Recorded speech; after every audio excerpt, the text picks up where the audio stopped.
انتہائی اہم تحریر۔ آج میں بازار جوتا خریدنے گیا۔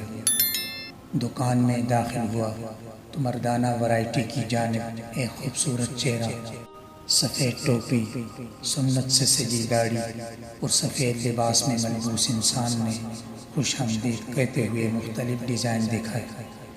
میں نے ان کا دینی حلیہ دیکھتے ہوئے پوچھا، آپ کا نام کیا ہے؟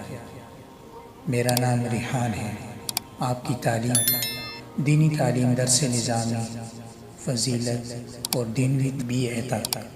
کتنا عرصہ ہوا یہاں کام کرتے؟ 2 ماہ ہونے کو ہیں۔ آپ کو کوئی اور کام نہیں ملا؟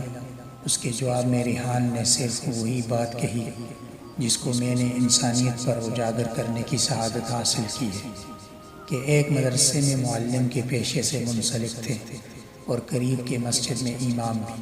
الحمدللہ میں اپنی زندگی میں بہت خوش تھا، بس اس مہنگائی کے باعث گھریلو حالات سے مجبور ہو کر رزق حلال کی تلاش میں ایک امام اور مدرسے کا استاد ہونے کے ناطے اپنی تمام تر حدود و قیود کا خیال رکھتے ہوئے اس طرف رخ کیا۔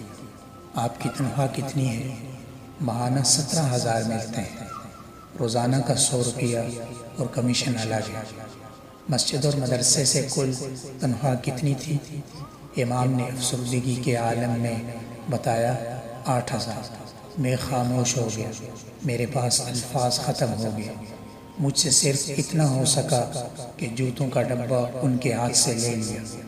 وہ اصرار کرتے رہے کہ میں پہنا کر چیک کرواتا ہوں، میری ڈیوٹی ہے، لیکن میں نے ایسا نہیں کرنے دیا۔ میرا ضمیر مجھے بار بار کہہ رہا تھا کہ ان ہاتھوں کو بوسہ دو۔ اسی وقت یہ ہاتھ مقدس کتابیں، قرآن، تفاسیر، احادیث، مسائل اور دیگر اسلامی کتب اٹھایا کرتے تھے، لیکن آج وہی ہاتھ جوتے اور چپل اٹھانے پر مجبور ہے۔ خدا را اپنے علماء کی عزت کریں، اپنے مسجد کے امام کی عزت کریں۔ اللہ تعالیٰ ہمیں علماء کرام کی عزت کرنے کی توفیق عطا فرمائے۔